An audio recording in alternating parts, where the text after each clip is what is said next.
Hey everybody, this is Rydo and we are back to another live stream of Hearthstone. Today is January 1st. Maybe the fictional December 32nd. We got a new quest apparently this year. Defeat 5 dungeon run bosses. I also need to get more victories, but since I only need to get 2 things done for the stream, I can actually do a dungeon run and show people, which is nice. Double your starting health works rather well. I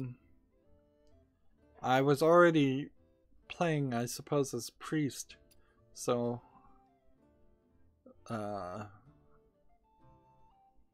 let's see, what do we want to do? I have to kind of figure out what I was doing before.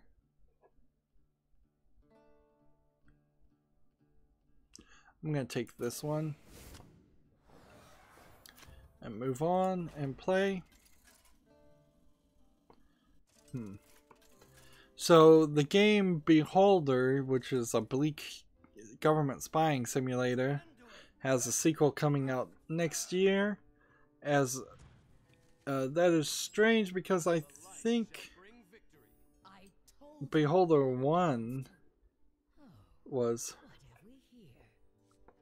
like, I think Beholder 1 just came out this year. So yeah, no, it came out November 6th, 2016. So yeah, and it didn't look like that interesting a game, and they're already on to the sequel. What does that really say about a game? I'm not sure if it says too much of anything. Oops, I could have played there. Well, whatever.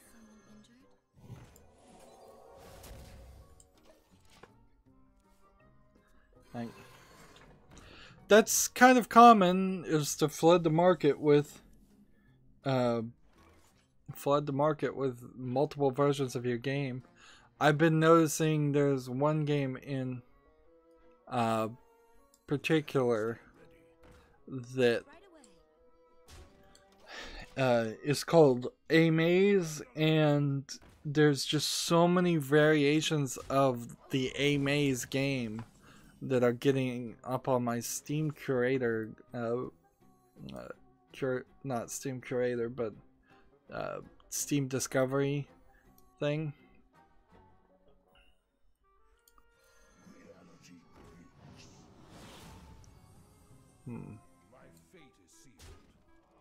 And so it almost feels like it's a fake game, where like absconding Zatwar and then Escape from Zatwar were the exact same games, or so similar games and so poor quality that Steam took them off the shelves.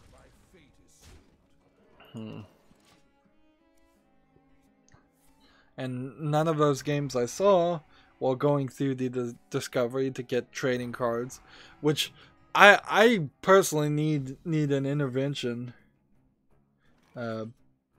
with the Steam trading card stuff. Every time there's a sale, I make badges to get more trading cards, to make more badges, to go up levels, so I have more friends when I really have... I could probably have 60 plus friends right now on Steam, and yet since the other people on Steam can't have 60 plus friends, it's hard for people to decide to add me to their list that way. And I don't bother ever with trading cards. I would do it if people wanted to do that. It'd probably be cheaper and better to do it that way, but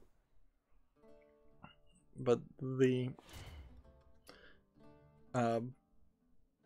mostly I'm spending a nickel to, even in some cases, really high amounts, as high as like 25 cents per trading card. You usually need at least 3 trading cards to fill out a badge. Filling out a badge gives you 1 trading card for the summer sale. You need 12 trading cards for the summer sale, which is the most expensive badge you could possibly get.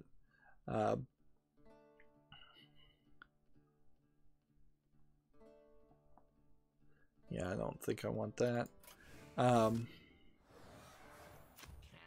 So the whole system just kind of feeds into itself, and it's just kind of lunacy for no real reason. Just to see numbers go up. It's like paying to win in a clicker game.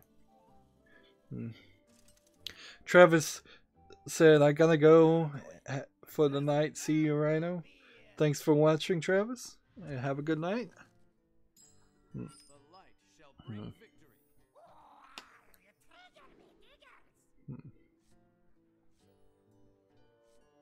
And let's see, what was I talking about? Yeah, the same summer sale saw me buying 26 more important games than just 99-cent things, like 99-cent hidden object games. I moved away from that and instead bought games that for one reason or another I want to play, whether I know that they'll be really bad or they might hit the YouTube algorithm in some way and improve my channel, or they're just things that I actually want to play.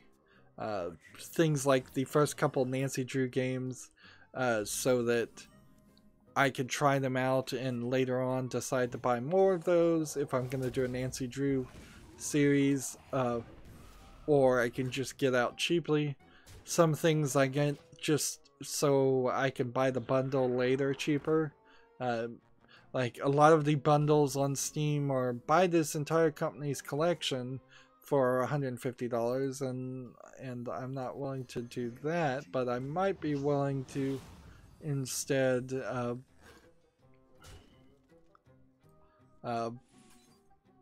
let's see.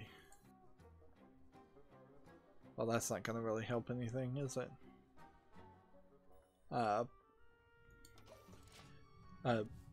But say you buy half of a bundle in one sale and half of a bundle in the other sale, then I can spread out those expenses. I covered, it seemed like at least 120 games last year, so buying 26 is low, but somewhat still understandable and doable, because in total I'm over 800 games, so if I have to start scraping the bottom of the barrel and playing some of the games that I really am not that interested in, or I was only going to do a spotlight on it, it would be awful.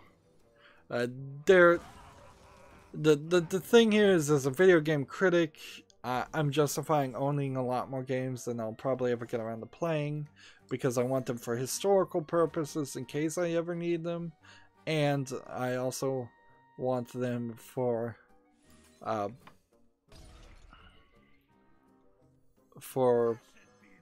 the, let's see, for in case of emergency things. Like, almost all the AAA games I get, I will play. But the AA games, most of those I'm planning on playing. But the single A games, no. And sometimes you get games like Hitman, where there's an entire generation of Hitman games that really aren't playable on modern computers. And I still want to own them, but I'm kind of owning them for some future date in which you might be able to emulate PCs of old and get them to run nicely, or patch games.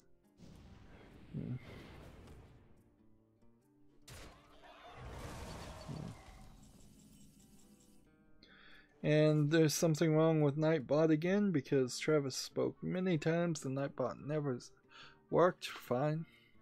Destroy all minions with 5 or more attack. Alright. What is his ability? Deal 2 damage after you play a card. Refresh this. Interesting. My fate is sealed.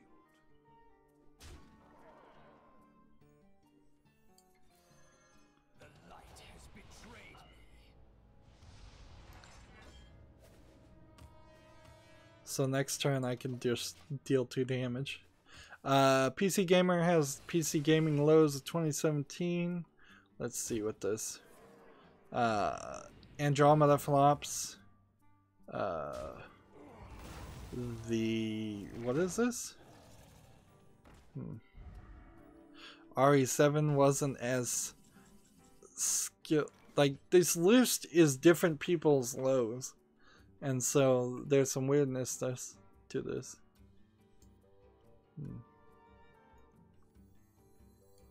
Yeah, I'll just do this and win.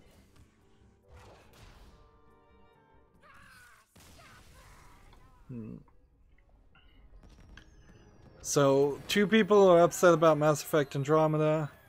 1 person's upset about Take-Two versus Open 4. So that was the GTA thing of...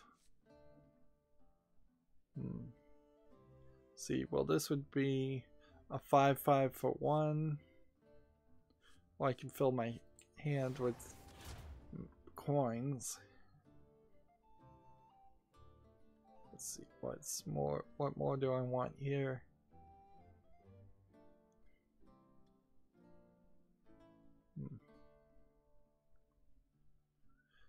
I'm gonna take that one there and move on. It's nice to do a dungeon run. I wasn't thinking I was ever gonna be able to put one of these on screen. I was just gonna do it all. And next page on the PC gaming lows. Like, honestly, loot boxes make for homogeneous game design. That's one I would certainly complain about, is that there's been some very uninspired, boring game design in the past couple years. Not just this year. Like, even me playing Rise of Tomb Raider shows that there's just, like, bad game design added to AAA games just to force in microtransactions and multiplayer. And it's been going on for a long time if you include multiplayer.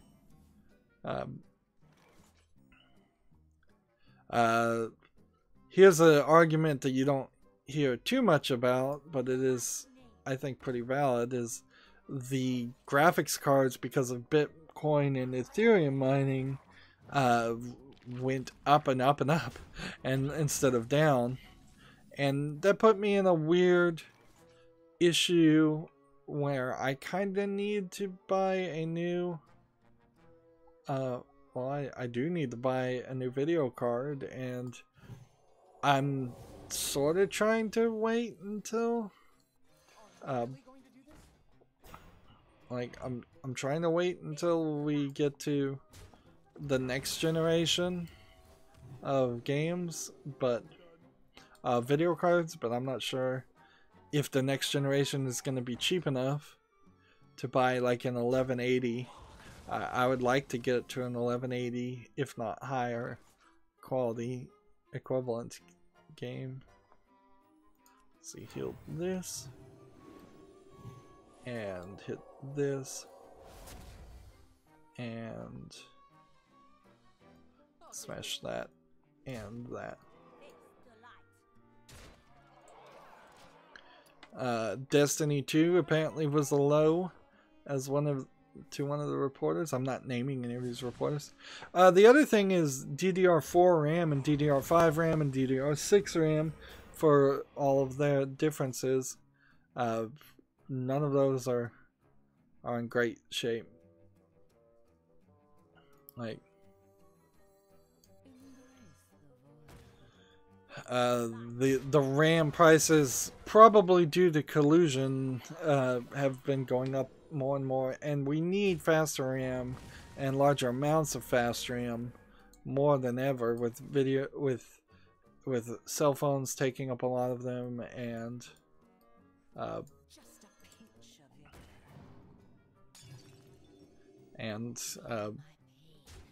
consoles taking up a lot of it. So hopefully we'll have a better year on buying faster RAM, establishing a better standard for DDR5 and PC, and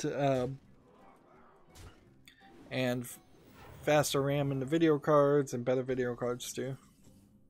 Here's a interesting thing that I don't know if it really is an issue because it's already been circumnavigated and there's a decent chance that they're gonna undo what they said they were doing. But Valve was straight up banning every Linux user in Team Fortress 2. Just entire VAC bans, so your entire Valve account was banned, which I think means you can't play any of your games anymore at all. Like, I think that's what that means. I'm not sure. So any Linux user that had any variation of the word catbot, C-A-T-B-O-T, in their username.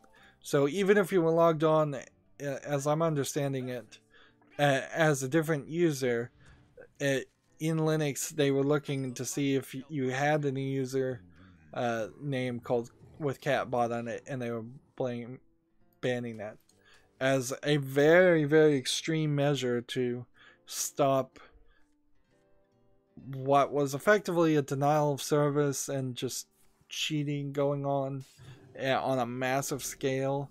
That there were entire Team Fortress 2 maps for last year apparently that you couldn't play because there was just so many fake accounts with the name catbot. But the cheater has already like changed it, so now it just generates random names.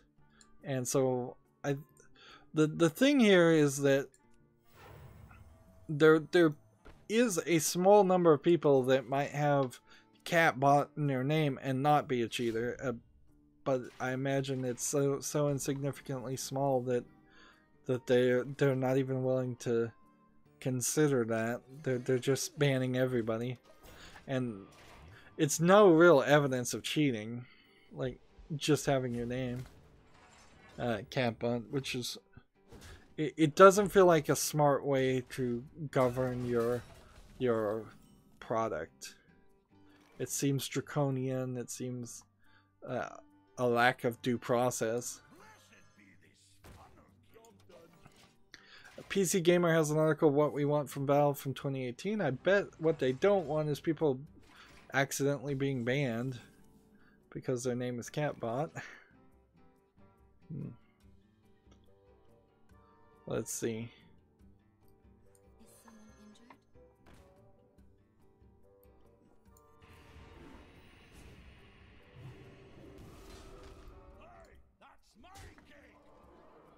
Let's see. Our minion is healed, so I can't do anything right now.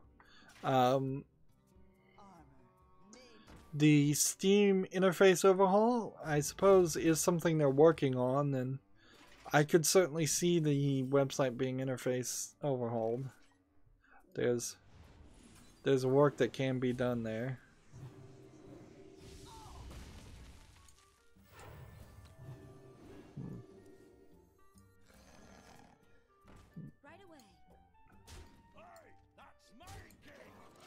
Like, that makes sense.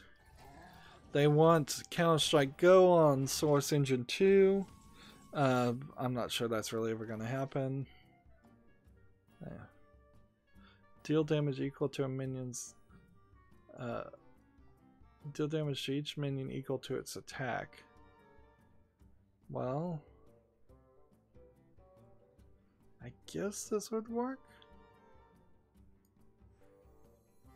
If I did this.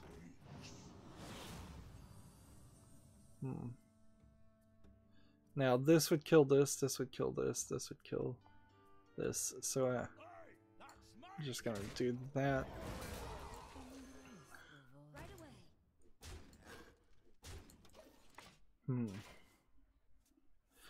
A little warning before Dota 2 changes. Interesting. Improved moderation and curation.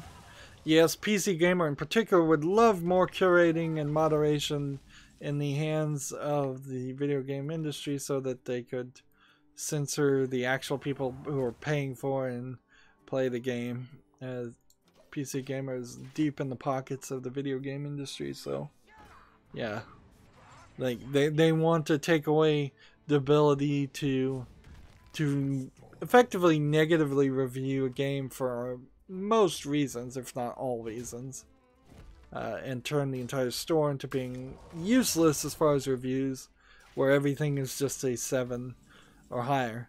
And you no better example of that other than the fact that like Metacritic is every single game is at 7 or higher.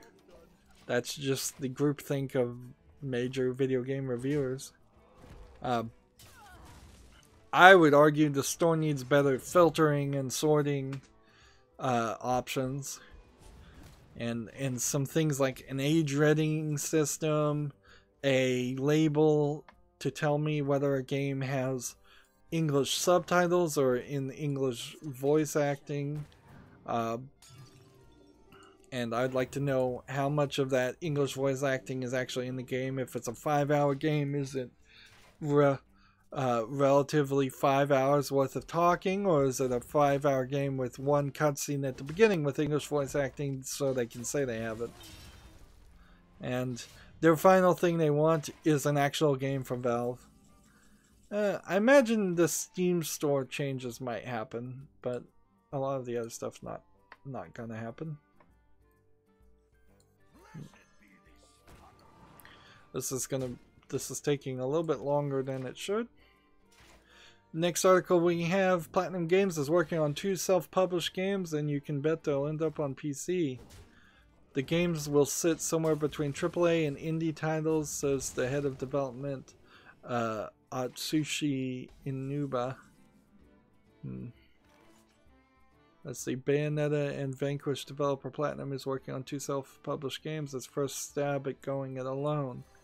So, I almost wonder if this is an indication that Bayonetta 3 has been canceled or let go by Nintendo, and so Bayonetta 3 might be on PC.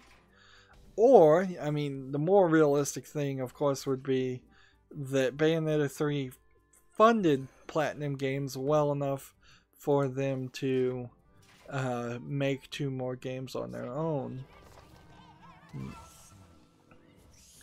And he told PC Gamer in April that it would like all its games to release on PC. So if these are independent gamers that they're not gonna have to go through a publisher or anything, there's a good chance it will be on PC. But and I guess that's at the core of it. What independent games mean is you're not going through a publisher. Let's see. The quote here is, "We're looking into creating our own IP, creating our own game. That makes more sense because untangling Bayonetta or Vanquish from the publisher Sega could prove tricky, if not," which I agree. Like, it would be rather difficult to let the Sega publisher and Nintendo too, in the case of Bayonetta 2 and probably Bayonetta 3, that would be tricky. Sadly, no real news there, so it'll probably be a very long time before we see the next Platinum game. I would hate to have the Bayonetta series replaced, but that might just be the only way to do it. Just make something different. I mean, Bayonetta is already the next Devil May Cry, so if they're just making the next Devil May Cry style game, it will still play well. There certainly is a lot of craziness and silliness that I loved in Bayonetta, but if you avoided that, it might be a little bit more more appealing to regular players.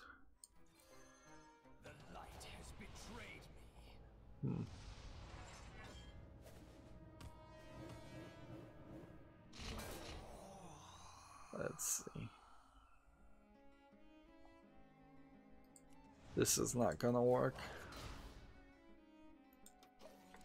Need for Speed Payback is going to add an online free roam. What's in? Apparently players have wanted that for a while. Gain control with 2 or less. Let's see, let's go ahead and kill this guy.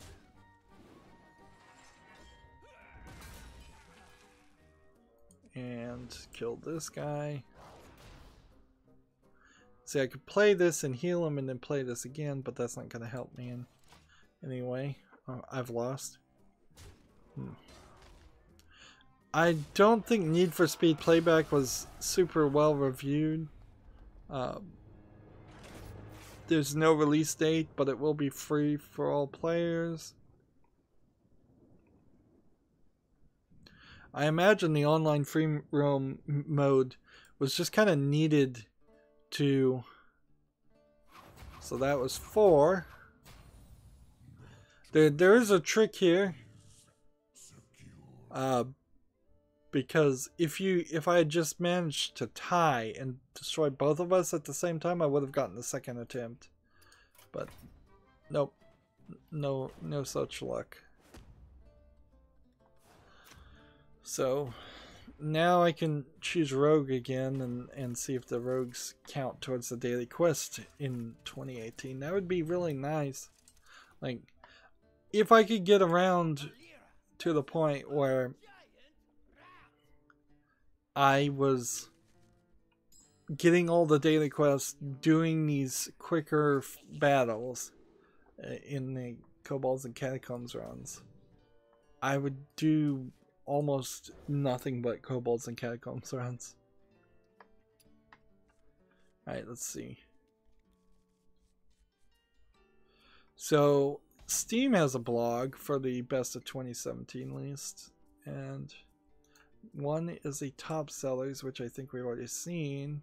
Top selling new releases, top selling VR, top selling early access, and then top played games, which you kind of know what Valve is interested in, and that every single one of these lists is just top selling. But since they are a store, that kind of makes sense too. So, like, the top 100 games are on Steam. It's not kind of in any order. There's just platinum, gold, silver, and they're just showing everything there is to see.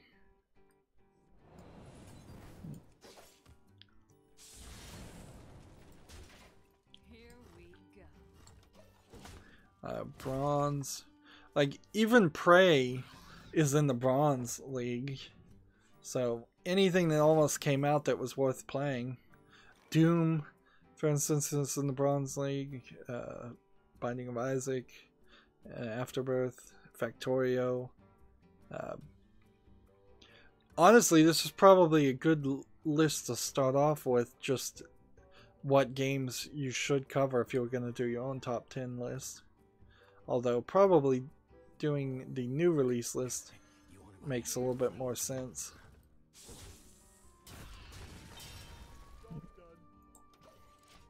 So the best-selling new releases games, they have that broken up by the months.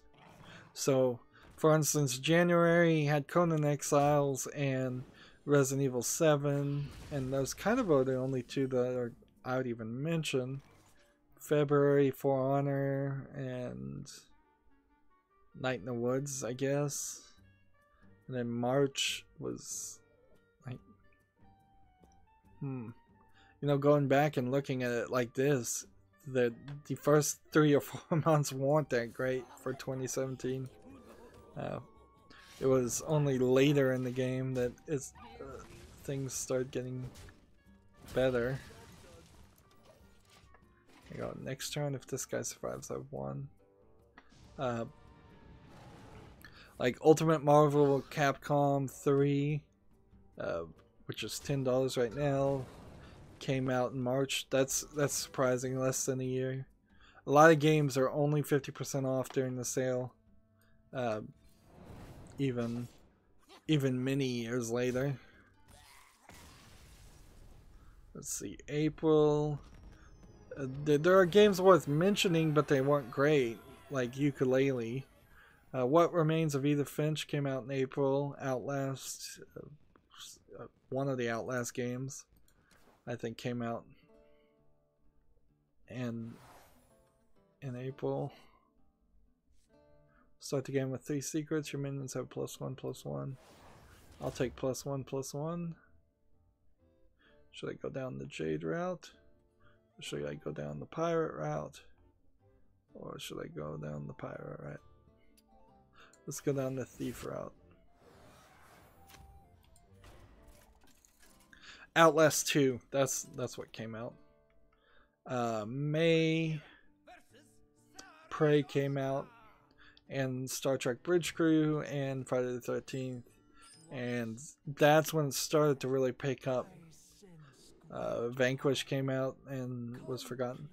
June, Tekken 7 came out and Dirt 4 came out, but June was kind of short on games according to this list. Maybe there was more of a reason for that than I recognize.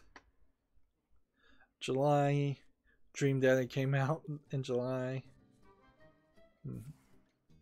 A lot of, if you went down this list backwards, you might see most of the top 10 lists are just games that came out near the second half or near the end of the year, and they're just more memorable. Let's see. Slime Rancher came out in August. Slime Rancher probably should have been mentioned in discussions. Maybe it wouldn't have gotten into a top 10 list, but should have been probably considered. Cuphead came out in September, so the 9th month is when you start to see some real things. And Danganronpa Volume 3, another game that arguably should have been in talks to win the top 10. I'm not saying that they would win, I'm just saying that they should have been mentioned. Also, Marvel vs. Capcom Infinite and Killer Instinct both came out that same month. Which, that's more competition against Tekken 7. And the Dishonored Death of the Outsider standalone continuation of the game.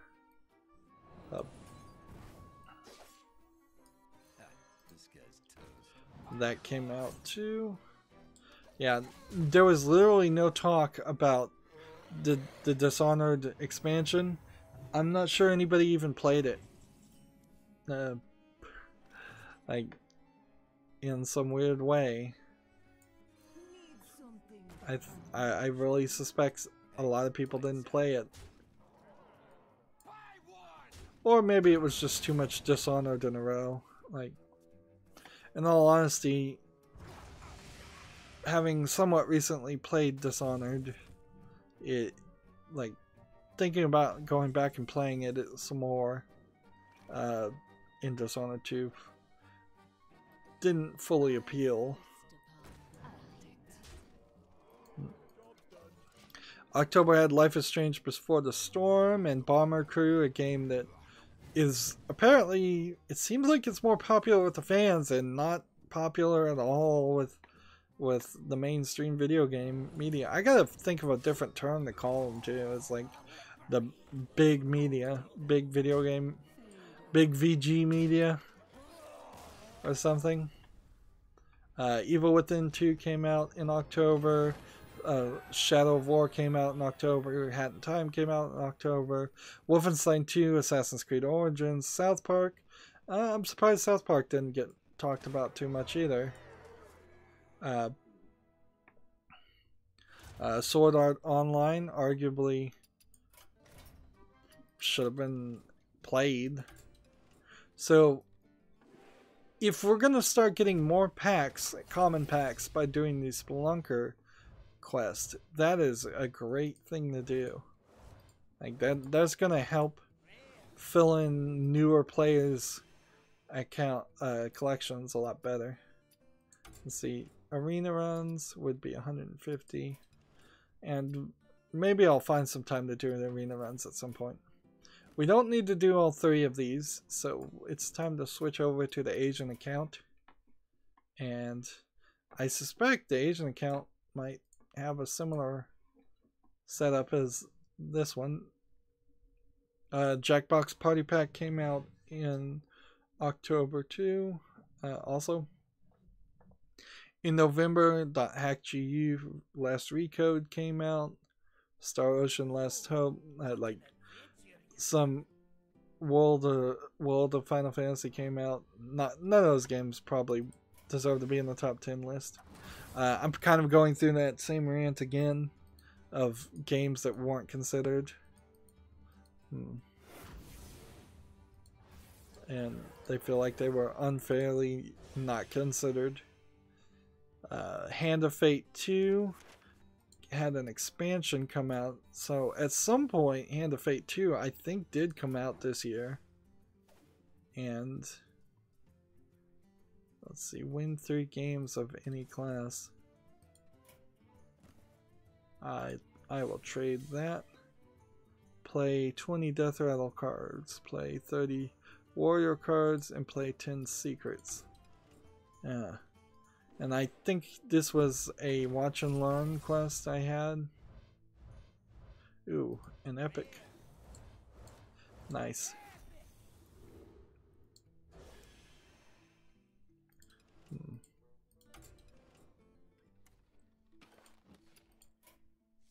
Let's disenchant this. And then let's look at the new cards and mark them as done seen.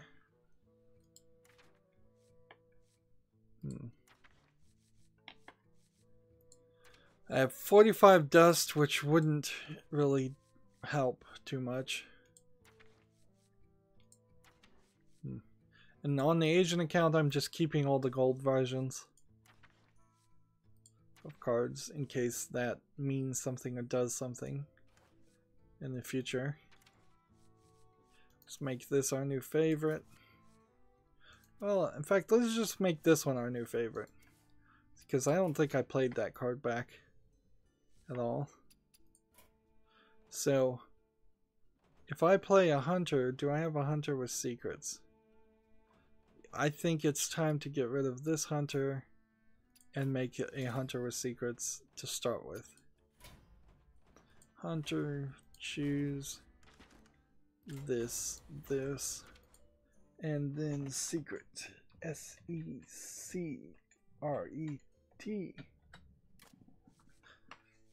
Take this, this,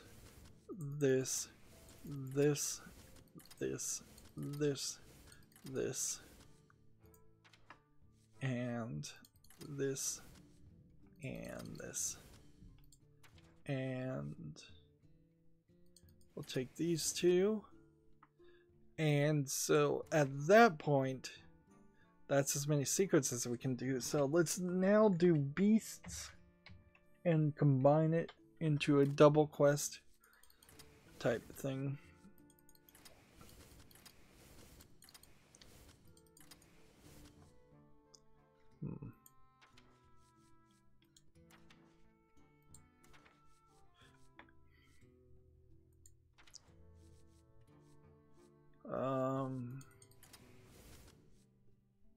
I want to play things that are actually beasts.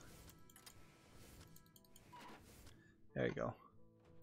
So, we call this secret beast. That's good enough for now. And that seems like that will work. And there's no reason to probably have it as a wild deck in the first place. Let's switch it to standard and just save. There we go. And play. Secret Beast. Play some ranked things and start going.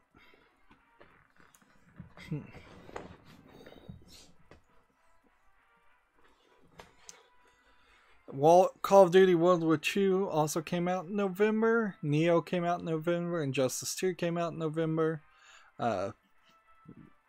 Like all three of those games not really considered for top 10 lists. Opus Magnum came out in December. Bridge Constructor Portal came out, but I wouldn't expect that. According to this list, PUBG came out in December. I don't agree with that at all. I don't believe that to be true. Let's see. Okami HD came out in December. And Getting Over It. Like, Getting Over It. Super popular streamer game right now, but I certainly could see why it wouldn't rate. Let's see. Let's play this. See what this is. This and this and this, and then return. So the best 2017 virtual reality games are, I'm gonna go through all of these because so many of them are gonna be unrecognizable. Space Pirate Trainer, never heard of it. Super Hot VR, have heard of it. Fallout 4 VR, have heard of it. Gorn, Rick and Morty Virtual Reality, Arizona Sunshine, Hot Dogs and Horseshoes and Hand Grenades, Onward, Audio Shield, Job Simulator, Raw Data, and Tilt Brush were the top platinum sellers. Do I have enough here to defeat this guy? Nope. So I get denied my strong play because of this. That's why so many people play Doomsayer on the second turn, is just to ruin your turn. Gold was I Expect You to Die, Doom VR, Dead Effect, Quiver, the Talos Principle VR. I like the Talos Principle and I actually need to come back and play the Road to Gehenna expansion and see if my video card will work a little bit better this time. Paranormal Effect, The Lost Soul, Virtual Desktop, The Last Hope, Vanishing Realms, Pavlov, Batman Arkham VR, something called Siren VR, I think. And like so many of those gold ones I haven't even heard of.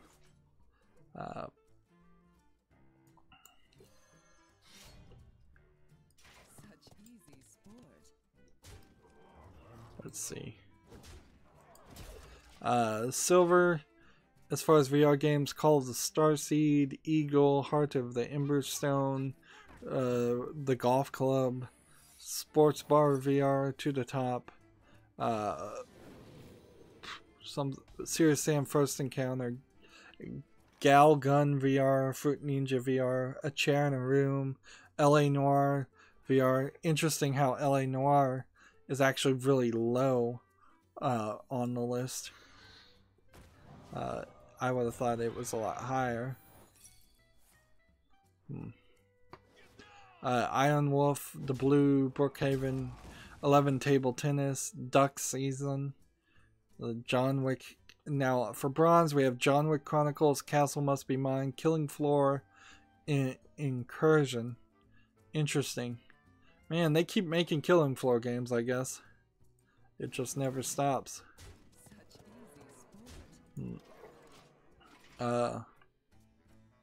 Mass Exodus, Lightsaber VR, Trickster, Hollow Point, Air Mech, Out of Ammo, Cosmic Trip. I don't know what this one is. It's Archangel, I think. The Project Lux VR game, which is just talking to an anime girl. As best as I can tell, that's all it is.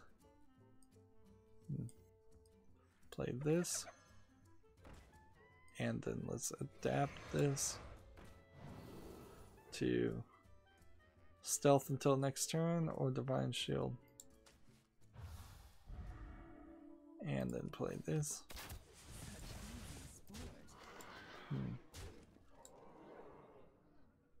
And then end the turn. Climby Knockout League. Is this a boxing game? Like, I'm hovering over it. It doesn't even show me an image. Nature Treks VR. Dungeon Knight Just in Time. Operation Warcade. Kitty Apocalypse. The Wizards. Racket.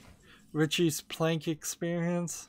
That one got a little coverage because it's literally a game where it makes you think you're walking on a plank.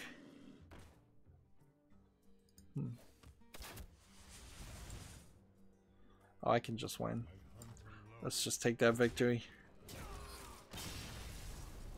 11 Assassin, Battlezone, Cloudlands, Carnage Far Beyond, Eternity Warriors, VTOL VR, The Invisible Hours. I want to point out that thank goodness for these top 10 lists, or there would be no news at all. Like, it's probably pretty boring going through all these top 10 lists. Like, I'm a little bored looking at them myself, but they are actually rather helpful. Like, there's no doubt of that. Particularly these VR games. Like, there's this whole separate section of games in the world that most people can't play. I can't play. I don't have a VR setup. I don't want one particularly. Most of these games seem so generic and so bad that they don't even bother to give them like names more than the basic things, or they're just variations on the regular version of the game. And VR really feels dead at the end of this year for me. Continuing, there's a game called Bullets and More, Surgeon Simulator, Skyworld. I believe Skyworld was a RPG Maker game. So, nope, that must have been something different, or maybe it was a game with the same name. No, that was Skyborn that I covered, not Skyworld. Alright. Overkill, Standout, VR Battle Royale, that's just trying to ape PUBG. The Diner Duo, Modbox Vertigo, Form, Front Defense, Drunken Bar, Dread Halls, Detached Spark, 2017, Fancy Skies, Island 359, Soundboxing, Organon, Virtual Anatomy, like, that I might be for the educational purposes more than anything else. Soundstage, Tales of Glory. What's this one called? Can't even tell. Ultra Wings HD VR. Ultra Wings feels like it's a Pilot Wings clone. So, like, if there's a non-VR version of that game, I might actually play it. But I've been through this whole list now, and there's not a single new game on this list that interests me. I either knew about the VR versions of regular games before I looked at this list, or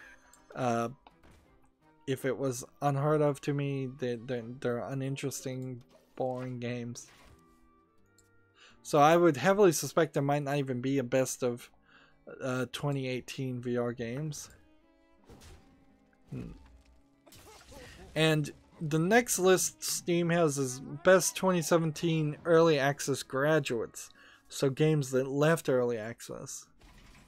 I could see why a list like this would be helpful.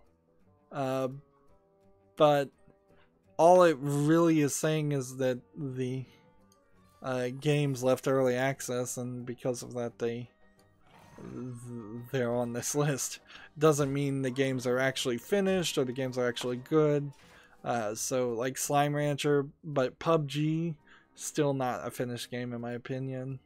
Let's see. Lego Worlds left early access, but it really wasn't great. Like YouTuber's Life Xmas Special. Do you really need a separate game for the Xmas Special? No, you're just trying to get more money. Overgrowth.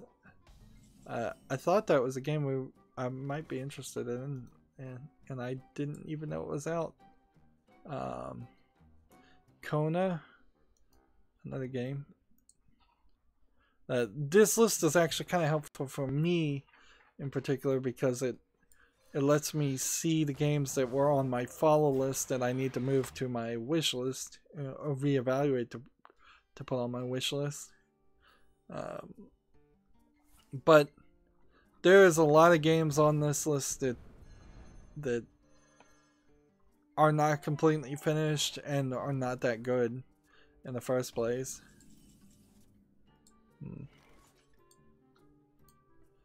And then the most played of 27. Best most played games.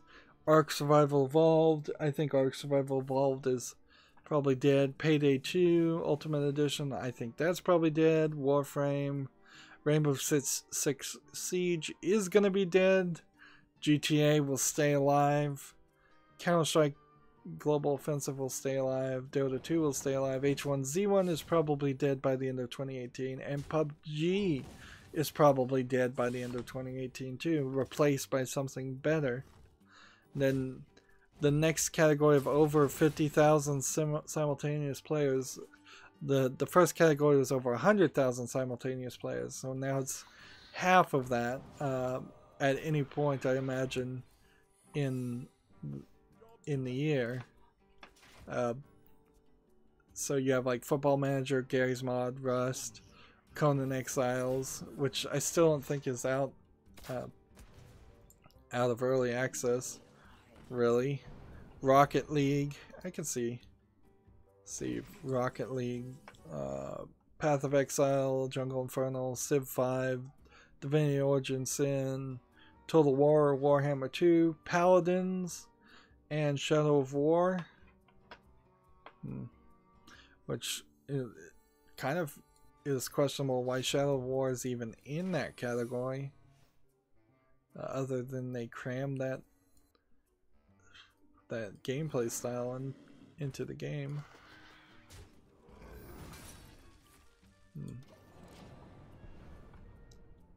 And then the next category is over 25,000 simultaneous players. So you have like Don't Starve Together, Winter's Feast, and the Elder Scrolls Online. Wow. Ooh. Is this the Elder Scrolls Online? That is a ridiculously low number of people playing the Elder Scrolls Online. Counter-Strike, the original game, which is 99 cents right now. People still playing that. Fallout Shelter, Euro Truck Simulator, Europa 4, Black Desert Online. Black Desert Online is, or was at least at one time, very, very popular in China. So I could see some reasons behind some of those. Let's see. If I do this and this and then this, and then this,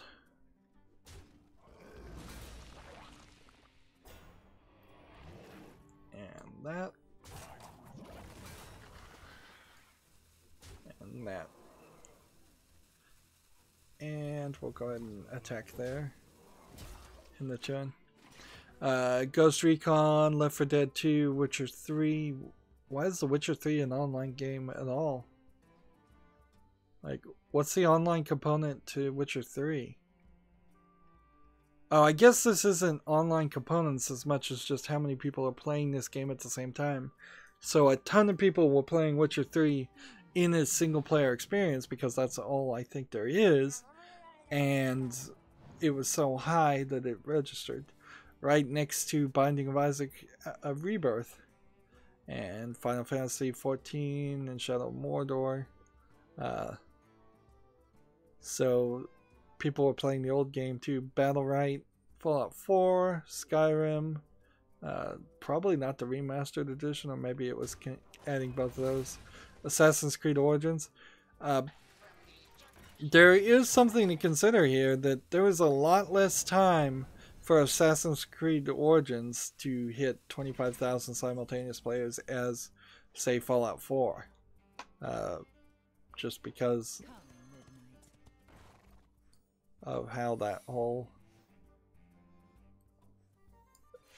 system is set up.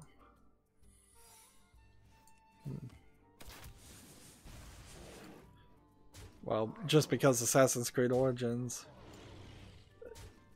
only came out a month or two ago. Let's not attack. Let's instead end the turn. Stellaris, XCOM 2, Dead by Daylight, For Honor, Killing Floor 2. Man, that Killing Floor just never stops. I guess that's why I got Killing Floor 1 for free, is that they had something else to sell. 7 Days to Die, Stardew Valley, Terraria, Dark Souls 3, Unturned, free to play. Unturned was majorly played, particularly because it was overemphasized as a game on YouTube videos. Poisonous. I'll take that.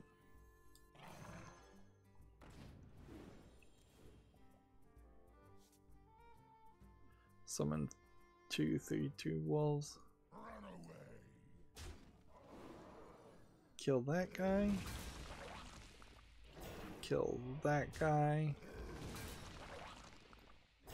Kill that one. Kill this one. Let's play this. I've got all these secrets to play. Ah, darn it. And Dawn of War. And then the next category is over 15,000 simultaneous players. Is this really even something to be proud of at that point, though? Like NBA 2K18, Smite, Tekken 7. So how is Tekken 7 the top 7, one of the top 10 games of the year, when less than 15,000 people were playing it at any one point? Yu-Gi-Oh! Duel Links, Wolfenstein 2, The Colossus, City Skylines, Nier Automata. I guess I can't make that argument, can I? Since it seems like less than 15,000 people at any one point were also playing Nier Automata. So this is just a bad metric to make an argument against, isn't it? Farming Simulator, Portal 2, Rome 2, Absolver, Darkest Dungeon, Resident Evil 7. Let's see, Shadowverse, The Forest, Call of Duty World War II, Skyrim Remastered. So more people were playing the original Skyrim than the remastered version. Interesting.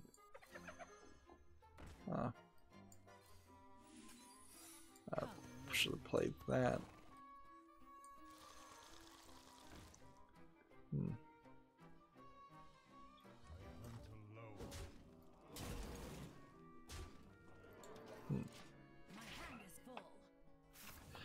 Borderlands 2, World of Tanks Blitz, Prey, Starbound, Hearts, Friday the 13th, Grim Dawn, Deceit, South Park, Mountain Blade. Yeah, this really doesn't mean anything at this level. It probably didn't mean anything at the beginning of the level. Clicker Heroes, for instance, there were 15,000 people online playing Clicker Heroes. Factoria, Life is Strange, Cuphead. Yeah. Rising Storm, Vietnam, No Man's Sky. Yeah. It wasn't until I saw this last category of simultaneous players that I realized this whole list is bonk and doesn't mean anything. Like, sure, there might have been a lot of people playing Ark Survival Evolved. Doesn't mean it's a good game. Doesn't mean there's anything worth saying about it or that it deserves to win.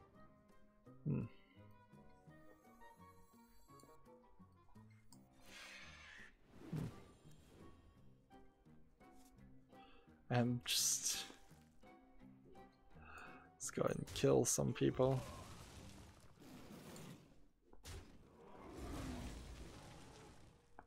Such easy sport.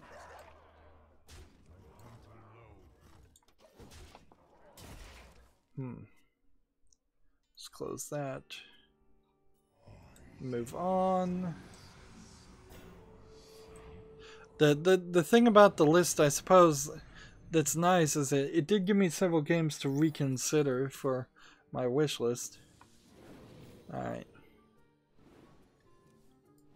So, Your Gamer's Reader's top 50 games of 2017. And this list... You know, I think I've kind of had it with lists, so... If you want to read Your Gamer's top 50 games, which is almost every game, and I think this is probably the same top 50 list just rewritten that we've been following, but maybe it's not. Let's play a beast and draw 2 cards.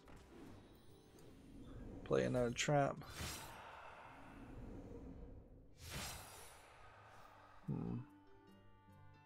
Oh, this guy has so many. I've got to play.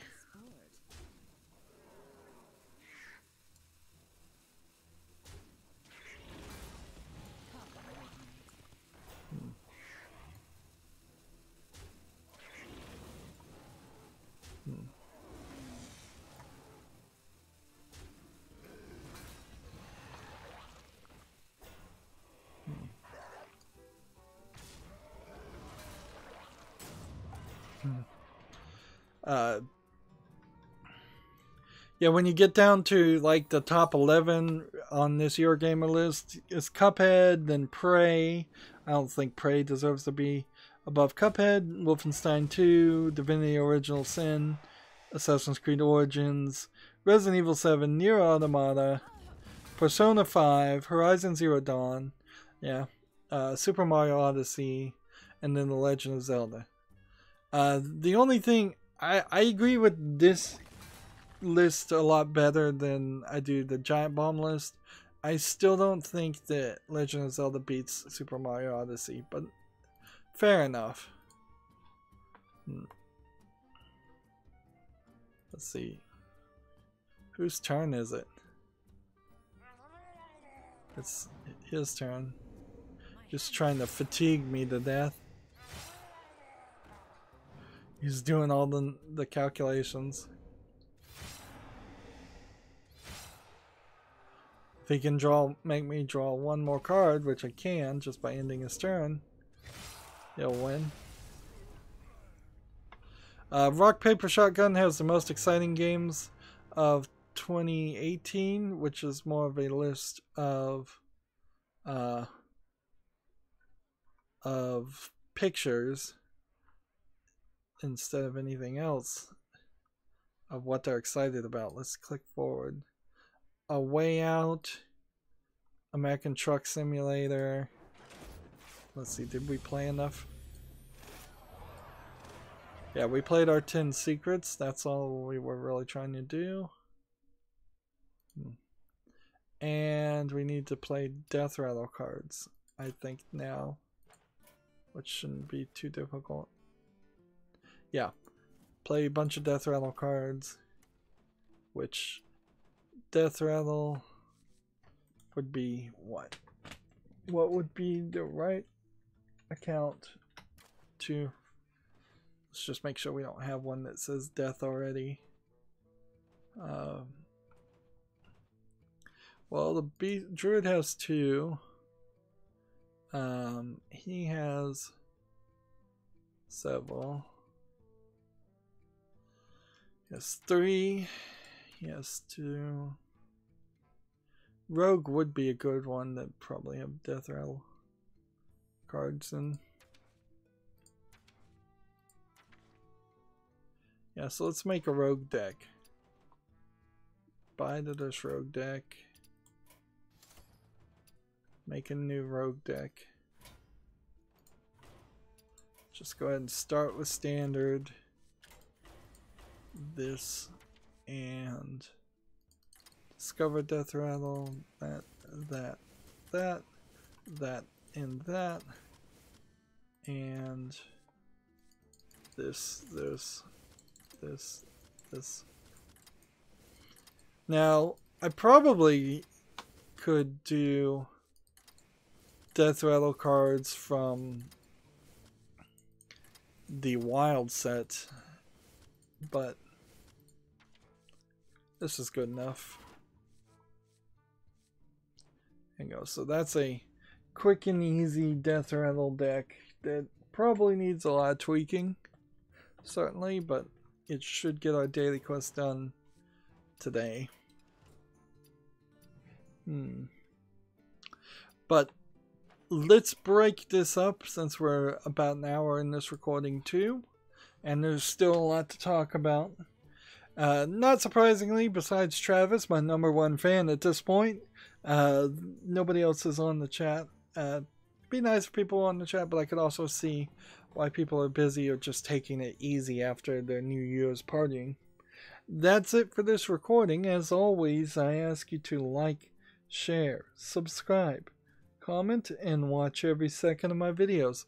If you want to friend or follow me on basically any social media sites, there's a whole bunch of links down below. Thank you for watching. Have a good evening.